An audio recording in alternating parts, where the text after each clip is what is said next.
Hey, I'm Keish, It's Keyshawn. and we are the For Kills and Thrills True Crime Podcast. All right, so it's been a minute, and bear with us. Both of us are sick, but we did promise to have an episode out tomorrow, so we are gonna get this done. All right, Keyshawn. So, Yeah. my question to you hmm this evening is: what is the first stereotype that comes to mind when you think of a serial killer? Anything. White dude. All right. Yeah, white dude.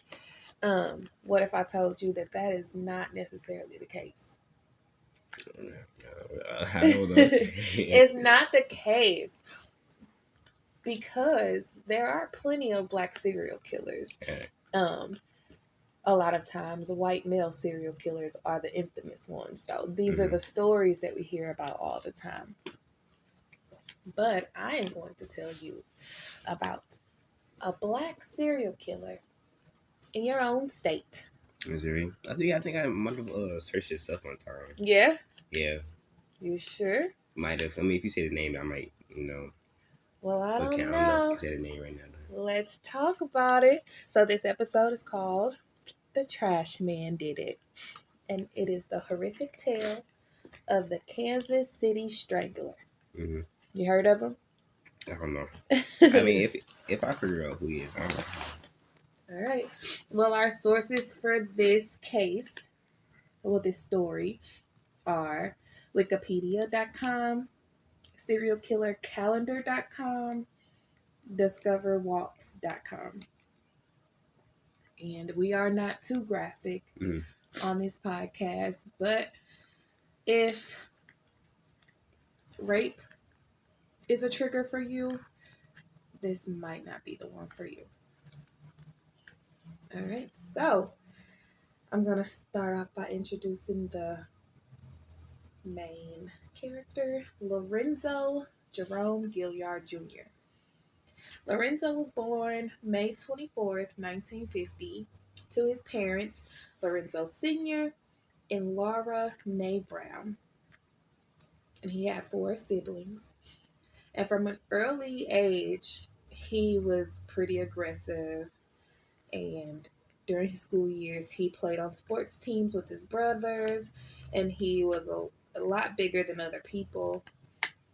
And he was a bully. Like, he physically assaulted smaller children and earned that reputation. So due to his lack of discipline at home and poor academic performance and just, not being in school, being suspended and all of that stuff, Lorenzo dropped out of school after the 10th grade. Jesus. Yeah. So in the mid-1960s, he met a woman named Rena Hill, who he started to have a relationship with. And on November 20th, 1968, Gilliard and Hill married after, family learned that she was pregnant. Mm-hmm. So following the marriage, Gilliard began to indulge in crime and exhibit deviant sexual behavior towards women. So he has a pretty big rap sheet, and I kind of wanted to just go through all of that before we get into the other things. All right, in January 1969, he was arrested on charges of assaulting and raping a girl he knew, but was later released when a reconciliation agreement was reached, and both parties, I guess they got back cool and she retracted her statement. That's crazy. It is crazy.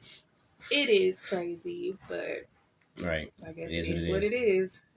I wouldn't know. So, yeah.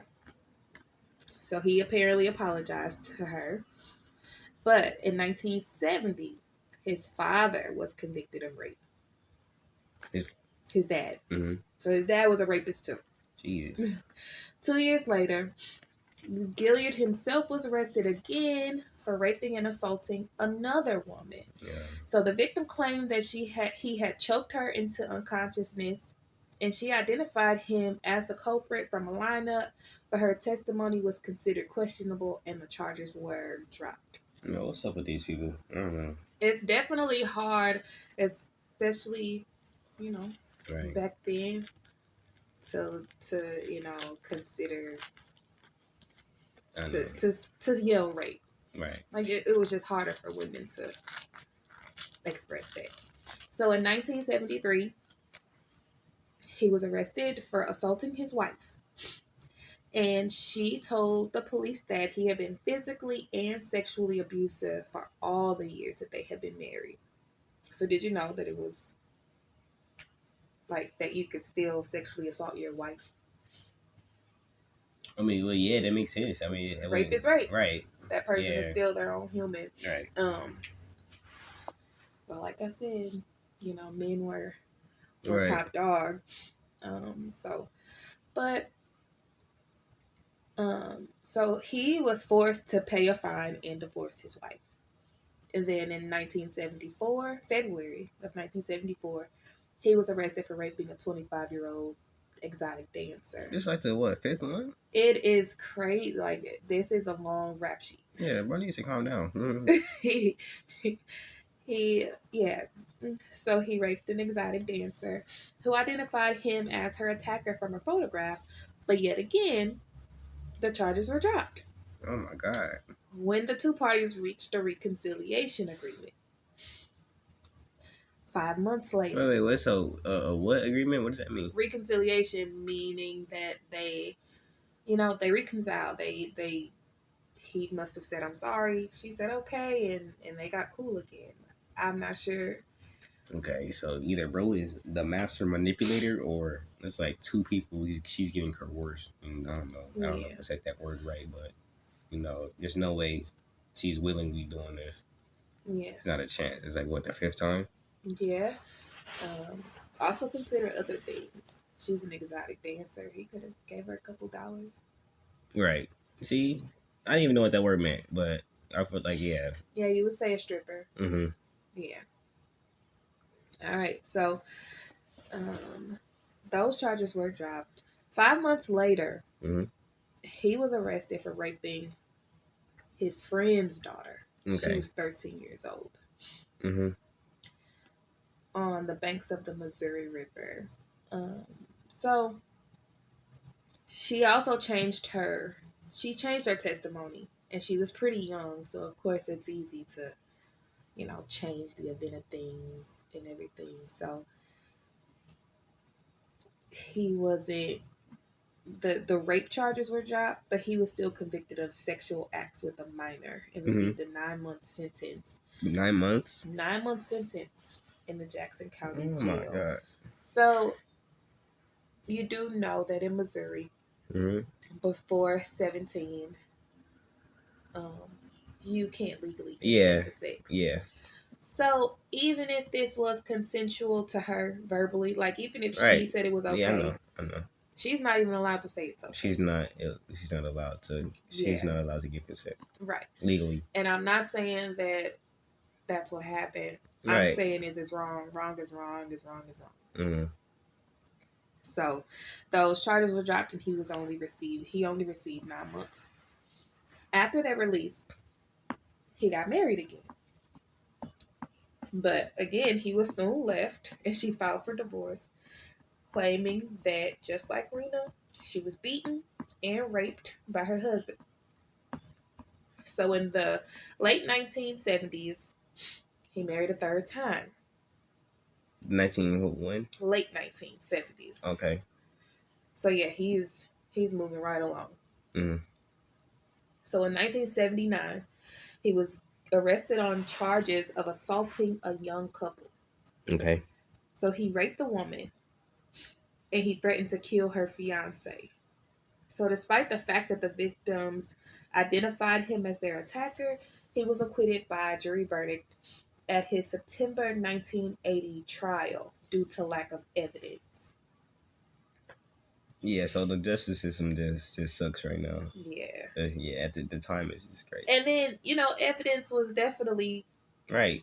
Yeah, it was really hard to prove a lot of things. And that also sucks. Yeah, it's like if that was it was now, almost like they could say he did it, but then he could say he didn't. I didn't do it. Right. They And can't not believe him. yeah. So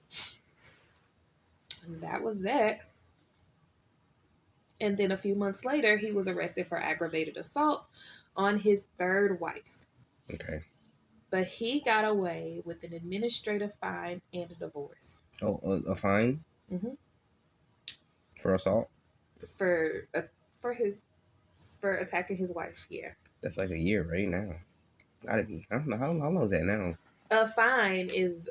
No, I'm saying like assault. If you assault somebody, you going to jail now.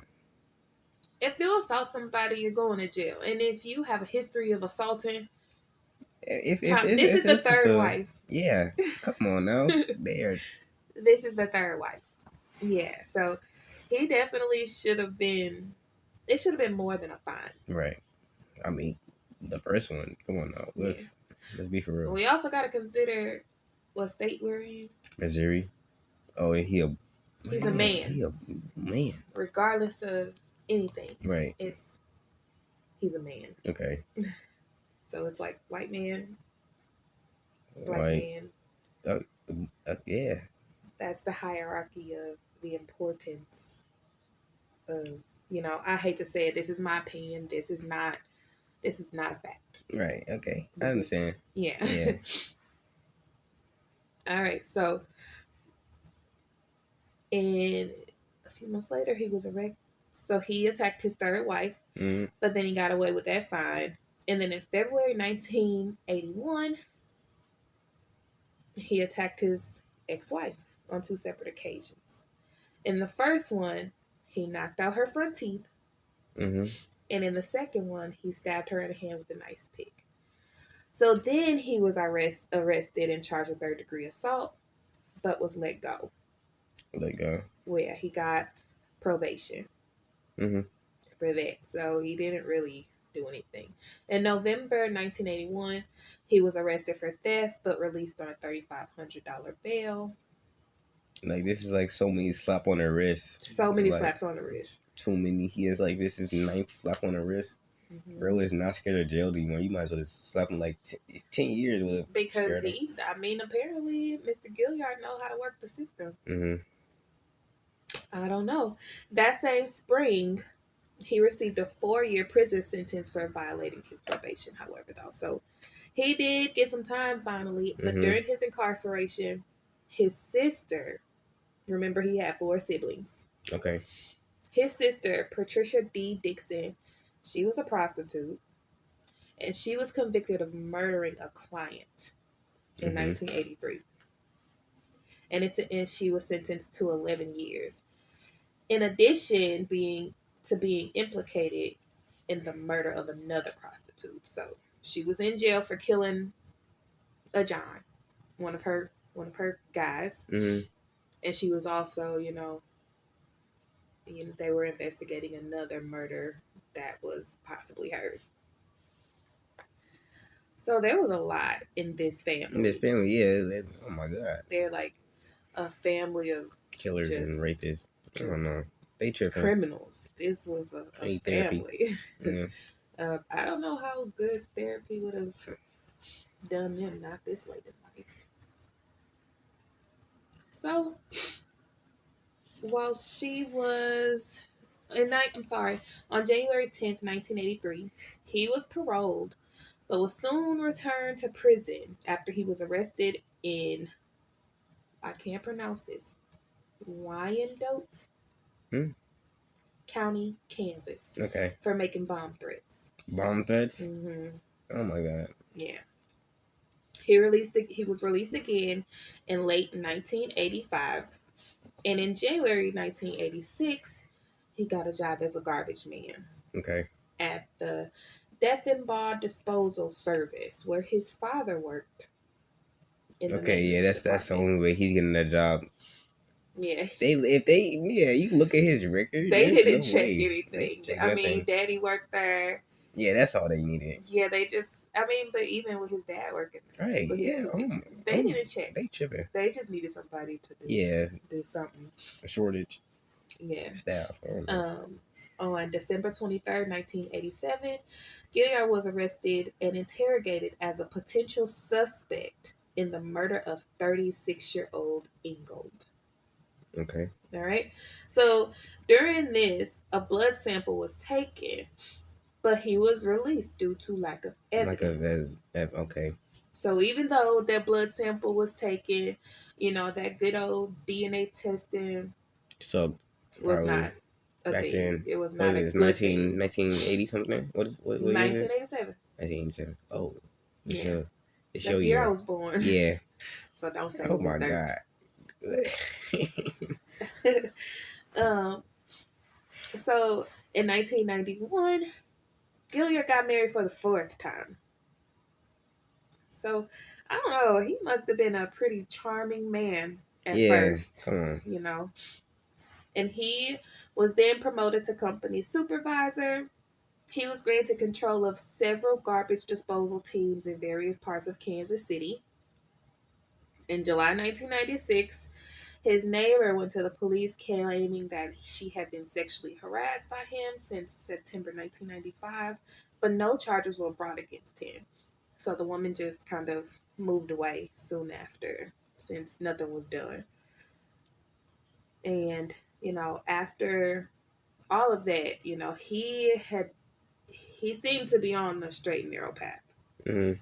So he hadn't committed any crimes after 1993. Okay. Yep. With his friends and acquaintances speaking of him in a positive manner. So he was doing good. Maybe Yeah. his fourth wife, she got him out the game. Or she just wasn't able to talk. I don't know. I don't know. I don't get this, bro. How is he not in prison? How is he not in prison? That is the $1,000,000 question. All right. So fast forward Mm-hmm. to 2001. We love. How old is he? He was born like 1950. He was born in 1950. 7. So he's What was he? 47. 1950. 1950. Mm-hmm. Oh my God. Yep. His whole life, his whole life. Yeah. Yep. So he's been all right. Yeah. So Yeah. all right. So in 2001, we love a good 2000s when things got better with DNA. Yeah. In 2001, the Kansas City Police Department received a multi-million-dollar federal grant aimed at re-examining cold cases using new DNA technology. Oh, that's good. Mm-hmm. After examining the blood sample taken from Mr. Gilliard, the investigation team conclusively connected him to the murders of 6 women. Oh wow! Yeah. So that's just weird. So did we not know about that? We didn't. We didn't then. Right. Back then, we didn't know anything. So he was doing all of these So that's just the off the record stuff we ain't know. This is stuff that they are just figuring out. Okay. But I'm gonna discuss with you the type of women that they found, and then you'll understand why. Mm-hmm. So he was implicated. Well, they connected him to the murders of 6 women in the area, including Sheila Ingold. Now that's the woman that we just heard about. Mm-hmm. So they questioned him, took his blood, but they couldn't test it well. Like they couldn't discover anything. So they suck. Yeah. For whose murder he was considered a suspect in 1987. In addition to this, he was also linked through circumstantial evidence to the killings of at least 6 more women. So, between April 1977 and January 1993. Mm-hmm. All of them were between the ages of 15 and 36 years old. And they were strangled with various items, including nylon stockings, pantyhose, They were prostitutes, laces, and wire. Their bodies, you said they what? They were prostitutes. Their bodies were found dumped in various areas around Kansas City in landfills, which is definitely easy when you're the supervisor of course. Yeah. I was like, of course they gave him that job. It's like that was the perfect job for somebody like him. snowdrifts, abandoned buildings, van fields, and parking lots. All but one were known prostitutes. Mm-hmm. So that's why. They wasn't gonna care That's why about that one. nobody was looking for. No one was looking for that prostitute. Yeah, which sucks. Like they're human, Right. and people do what They need they money. need to do. Mm-hmm. So that's one thing that I do hate, but we'll get to all of it. Mm-hmm. Um, so abandoned buildings, vans, and parking lots.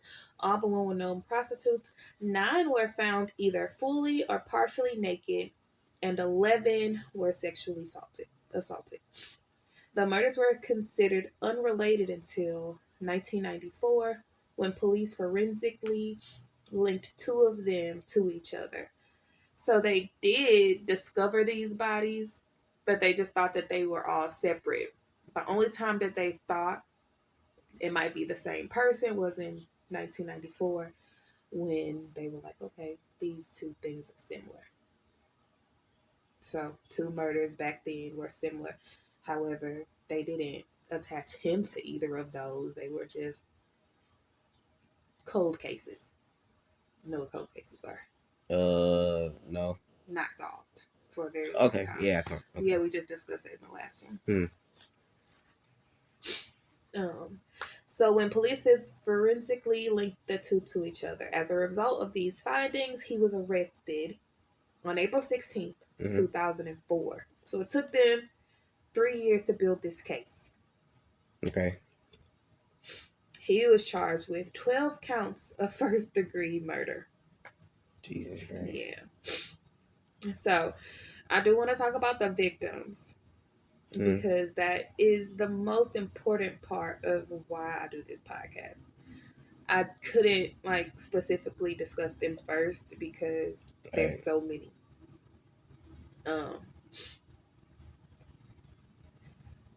So after his arrest, he was charged with these murders. So Stacy L. Swafford, she was 17. She was last seen alive on April 10th, 1977. Her body was found a week later in a vacant lot, showing signs of suffocation, and subsequent investigation determined that she was a sex worker.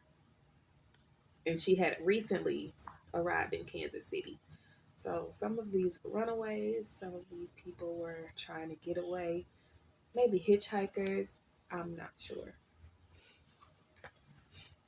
Then we have Gwendolyn Kizine. She was 15. She was found strangled on January 23rd, 1980, a day after her father had reported her missing. When she was found, her neck and wrists were tightly wrapped with wire. It was later established that the girl was a prostitute and was last seen by her parents a week prior.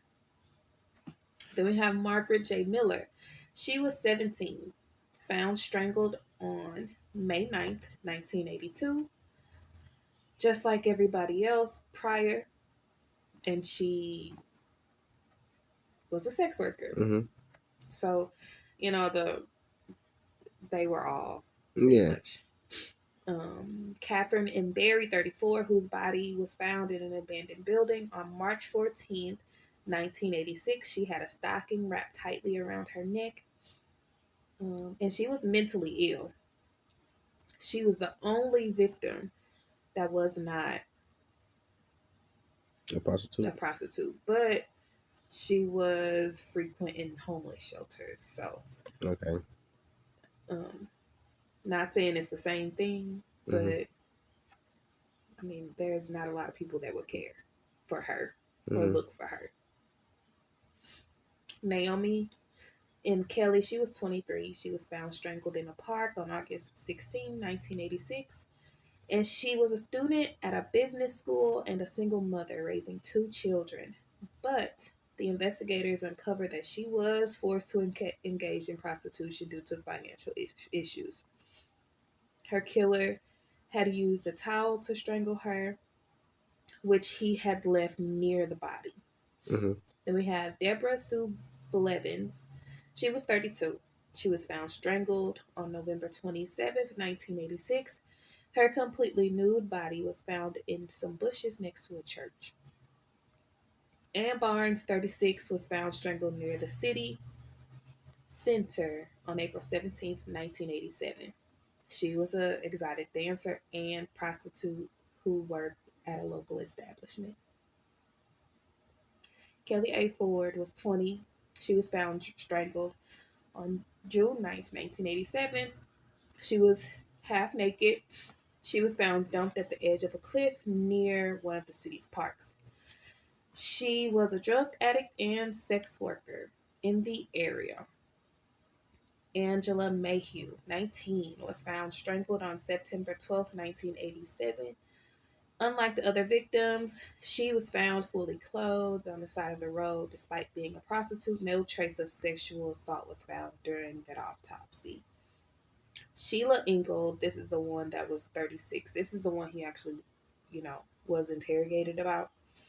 She was found strangled near a Kansas City auto shop on November 3rd, 1987. Her body was found inside an abandoned van Gilliard had pretended to be interested in buying. Mm. In this case, her killer had stolen 2 rings off her corpse. So he raped her, killed her, stole from her. Carmeline Renee Hibbs, 30, was found strangled on December 19th, 1987, and her partially nude body was found in the parking lot of an apartment building. Connie Lynn Luther, 29, was found strangled on January 11th, 1993. She was a prostitute. She was found in a snowdrift. I'm not sure what a snowdrift is. Do you know? No, you can use a Safari though to figure out such Go information. ahead. While you do that, I'll finish reading. With a noose made of laces tied around her neck. So she was hung. All right. So those are the victims. Oh, okay.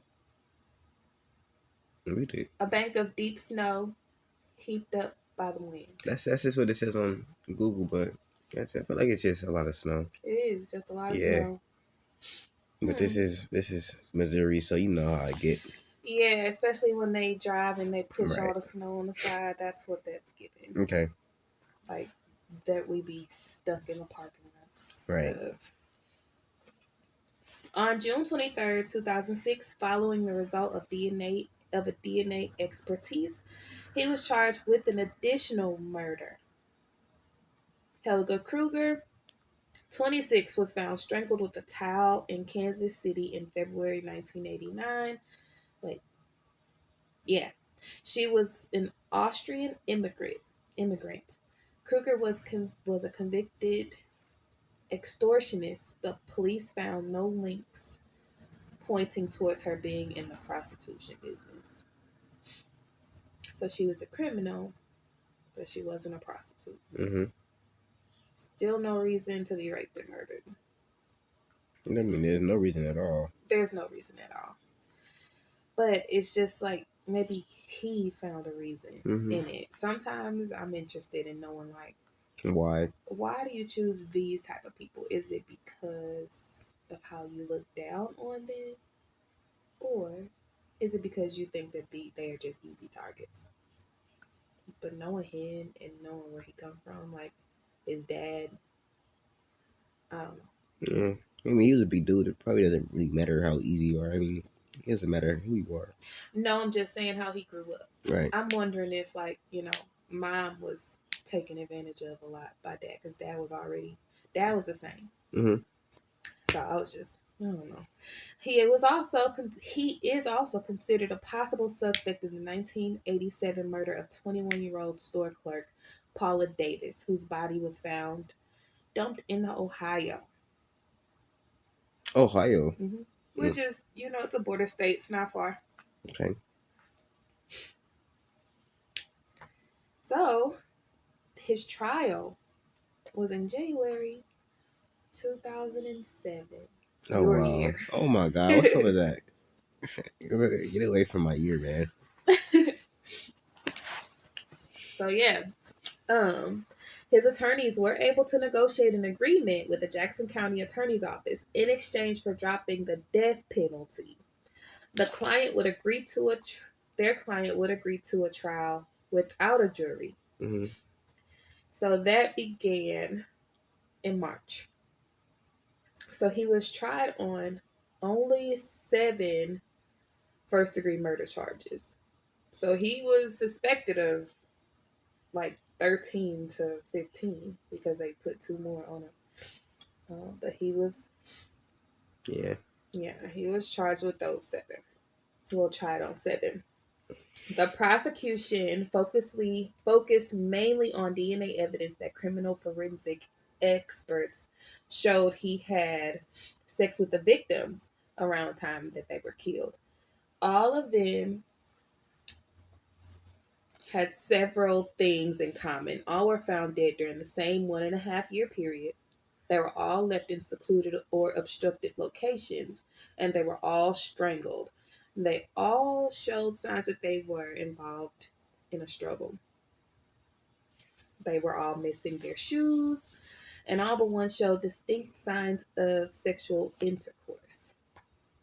So the prosecution attorney, Jim Knatzar, said in opening statements to the court throughout the proceedings, he refused to admit his guilt and insisted on his innocence.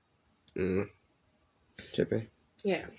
12 days later, Gilliard was sentenced to life in prison without parole for the murders of Barry, Kelly, Barnes, Ford, Ingold, and Hibbs. He was acquitted of killing Mayhew since only human hair and no semen were found on their body.